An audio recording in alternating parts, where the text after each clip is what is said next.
for me, it saddens me when I see like, especially like Muslim youth gravitating towards Andrew Tate, because, and I say this to them, and I'm like, you could literally look at the people in your community and find people who are 10 times Andrew Tate. And the thing is, I don't know what it is. Like, I don't know if there's a lot of like women hating, like that's like an undercurrent in our culture.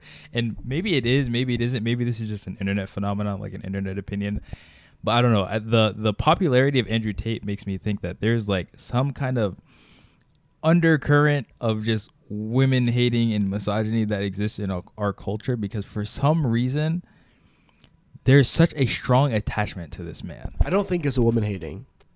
I think it's the fact that he's jacked and he's rich. But here's the thing.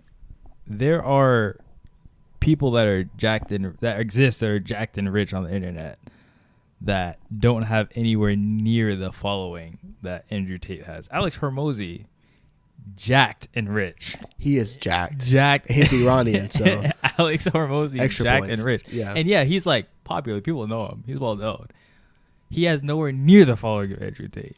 Nowhere near the cult following. He doesn't have. Well, Andrew Tate has. I mentioned first his charisma. Nowhere near the cult. His charisma is absurd. I don't think it's just charisma though. But I also think it's who he's talking to. Like, he gives inspiration. Mm-hmm. You know, but the thing is the inspiration is mixed with misogyny and stupidity. But like the first thing, he's actually very inspirational. Like, he's like here's the Andrew Tate statement. A man was talking to me and he was saying he was depressed. A man doesn't deserve to get depressed. And it's like, whoa, subhanAllah. Like, you hear that and you're like, what does that even mean? I mean, it means nothing important. But I'm saying, like, to the person listening to that who's going through depression, maybe that helps them. Maybe they're like, oh, I just need to like change my mind. I guess there's just some things that I wish. So he talks a lot about like the gender, like the differences in gender, and how, you know, he doesn't like, he would never want to have a female pilot and stuff like that, you know? Yeah. And some of the stuff is jokes, and some of the stuff is like, I'm making it a joke so that I have plausible deniability when someone presses me on it. A lot of it is that. I think most of it is that. The dog whistling. I think most of it is that. But he says these things, and then like I'm watching my Muslim brothers react to the things that they're saying, and people are like, these Muslim boys are literally like convinced that men are just better species. Like, they're just a better human. Yeah. Like, better human beings in every single facet than a woman. And I'm like, first of all, that's not what the Quran tells us. Second of all, that doesn't make any sense. Like, second of all, it doesn't make any sense. And they're like, yes, you know, a woman is the man's property, and the woman needs to stay in the house and obey the husband, and yada, yada, yada, yada, yada. And then I'm like, bro, if you actually want to get down to the brass tacks of what Islam says about the husband, wife relationship, the wife does not have to do anything. If she wanted to charge the husband to take care of the kids and to clean up around the house, she could do that. Like, there is nothing owed. She does not owe you a sandwich.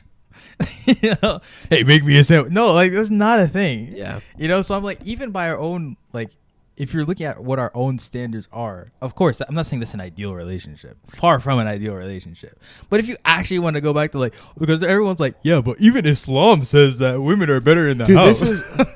And I'm like, I guess, but Islam also says she ain't got to do anything. Would you think that's good? This conversation is everywhere, I know, but it's like, one thing that triggers me a lot is because I feel like people are monetizing Islam for their goals, or taking advantage of the religion itself by like I think Andrew Tate's literally done that, you know, because the clip that really blew Andrew Tate up is that one clip where he's on Fresh and Fit, and he's like, he's like, Christians, for example, I could wear a shirt that says Jesus is gay and walk across the land and no one does anything to me, but if I took the Islamic prophet, if I took Muhammad and I had a shirt saying Muhammad is gay, I would make it cross one block without like, being killed. And I'm like, this is not a good is that a good thing?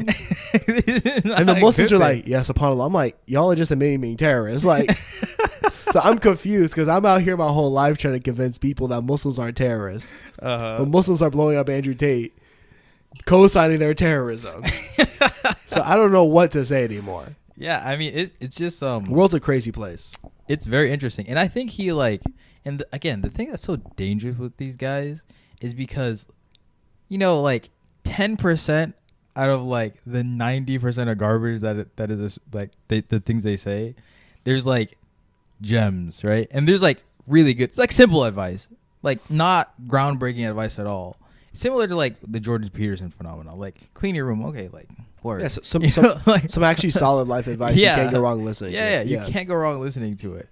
And so people like take that,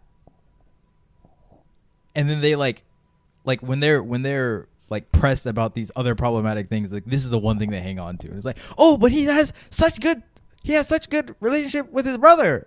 I'm like, okay, Well, what about the rape allegations? And you don't know any other men with great relationships with their brothers? Yeah. Like, and the entity just makes stuff up. Like I was talking to you about this earlier. He was like, a lot of people ask me why, how I can get a better relationship with my brother. And he said, most of the time, the reason people don't have good relationships with their brothers is because of women. And I'm just like, what? Like that? No. What? That's exploited to be misogynistic. What?